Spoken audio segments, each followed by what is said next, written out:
SMS कीजिए रुचि food line, कर लो दोस्ती सेहत से। आज मैं आपके लेकर आई हूँ एक खास टॉक शो डायबिटीज पर चर्चा, और इसकी खास सीरीज पर हम बात करने वाले हैं डायबिटीज, उसके होने वाले दुष्परिणाम और उसे किस तरह से कंट्रोल किया जा सकता है। इसके बारे में अधिक जानकारी देने के लिए हमारे साथ जुड़े हैं डॉक्टर कामरान खान, भागलपुर, बिहार से।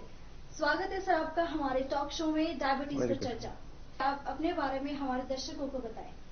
मैं डॉक्टर कामरान खान भागलपुर, बिहार से हूं और मेरा वहां पे निदान कुटीर डायबिटीज एक डायबिटीज सेंटर है, जहां पे डायबिटीज और डायबिटीज से जुड़े सारी चीजों का इलाज होता है भागलपुर, बिहार।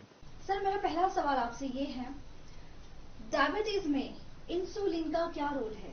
इंसुलिन से लोग काफी डरते हैं, तो डायबिटीज में इंसुलिन का क्या रोल है? देखिए, जब किसी भी पेशेंट को एक बार डायबिटीज डायग्नोज होता है, खास करके टाइप 2 डायबिटीज पेशेंट को, तो उस वक्त उस समय उनका 50% बीटा सेल्स वो खत्म हो चुका होता है और उनकी बाकी की जिंदगी रेस्ट 50% बीटा सेल, जो कि इंसुलिन बनाने की एक फैक्ट्री है बॉडी में, एक ऑर्गन है, उससे ही काम चलता है।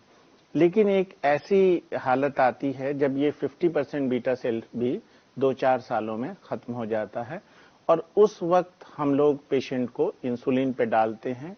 उस वक्त इंसुलिन के अलावा किसी भी चीज की, कोई भी तरह की दवा कारगर नहीं होती और इंसुलिन हम लोग उस अवस्था में देते हैं।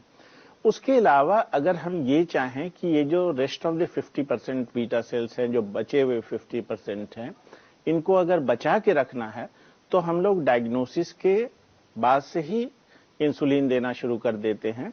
इंसुलिन के भी कई प्रकार होते हैं, जैसे एक बेजल इंसुलिन होता है जो कि 24 घंटे तक काम करता है। उसके अलावा हमारे पास रैपिड इंसुलिन होते हैं जो 2-4 घंटे के लिए काम करते हैं। हमारे पास बीच के अवधि के लिए इंसुलिन होते हैं जो मिक्स्ड इंसुलिन होते हैं। तो डिफरेंट प्रकार के इंसुलिन हम लोग यूज करते हैं डायबिटिक पेशेंट में। और कॉमन लोगों के दिमाग में ये बात रहती है कि एक बार इंसुलिन शुरू हो जाने से फिर वो इंसुलिन खत्म नहीं होती। ऐसी बात नहीं है। इंसुलिन हम लोग बचाने के लिए देते हैं बीटा सेल्स को, और अगर वो खान पान और अपने लाइफ स्टाइल से फिर से उस अवस्था में आ जाए तो हम लोग कुछ दिनों के लिए इंसुलिन हटा भी सकते हैं। इंसुलिन अगर नहीं देंगे वैसे कंडीशन में जहां पे उनका बीटा सेल इंसुलिन नहीं बना रहा है, तो पेशेंट को कॉम्प्लिकेशन होगा और फाइनली एंड ऑर्गन फेलियर होने लगेगा। इसलिए इंसुलिन उस वक्त देना ही देना है, चाहे पेशेंट मना करें या कुछ भी, उनको काउंसिल करके उनको समझा के इंसुलिन देनी चाहिए। Thank you sir.